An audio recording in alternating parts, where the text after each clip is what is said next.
Hi, my name is Jean-William Bergevin and welcome to the Portable Winch Studio. Today I want to talk with you about an important topic, the rope, the portable winch rope.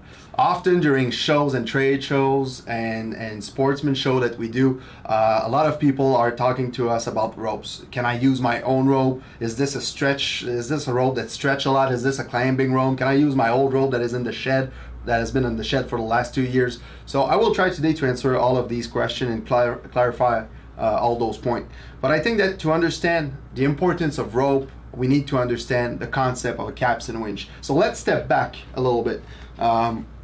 So on a capstan winch like the PCA-1205M I have right here, when you start the engine, as soon as you start the engine, the capstans begin to turn. You then wrap your rope around the capstan 3 or 4 times and you pass the rope through the exit hook. Then as soon as you're gonna start to put some tension on your rope, you're gonna apply more tension, which will result in more friction, and at some point the rope gonna grab the capstan, and that will result in the pulling of your rope. But I said an important word right there. I said friction, and who says friction says heat. So the portable winch rope, double braided polyester rope, are able to sustain a lot of heat. They are good up to 464 degrees Fahrenheit. So those ropes can sustain a lot of heat, and on a capstan winch, this is an important specification that you need to respect. That's bringing me also to the optimal level of friction and with the diameter of the rope. If we look at the PCA-1205M Li that I have right here, our new battery winch, on this one, I have 1, 2, 3, 4 wrap around the capstan, and this gives me the optimal level of friction, and I can obtain that by using a 10mm rope or 3/8. That's the size that we recommend on that model, and also on the regular gas-powered PCA-1205M. And on the PCA-1205M, we recommend a 1/2-inch rope or 12mm. So it's important, and again, to respect those diameter, because it will give you the optimal level of friction. Again, another question that we often get is this a stretch rope? Is this a climbing rope? No, it's a static rope. It doesn't stretch or really level.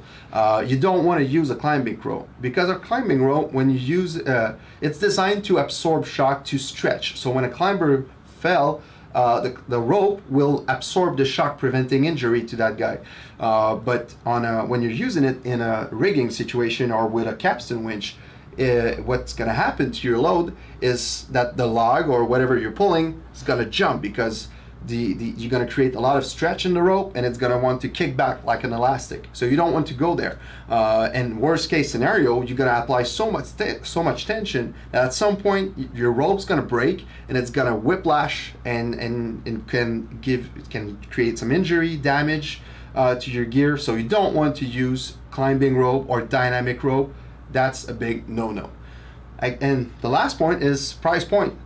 Portable winch rope are really competitive. They are good rope. They have been through a lot of testing. We've tried dozens and dozens of kind of rope, and we know that this rope respect our specification, our standard, and it's gonna work great with your winch. So I hope that today we were able to clarify a lot of questions about ropes, and that we answered a lot of your question. That being said, if you have more question and that you would like to us to do more video about something specific to you, that will be a pleasure. You can write us at studio@portablewinch.com, and it will be a pleasure for us to read you. And again, stay tuned for our next video.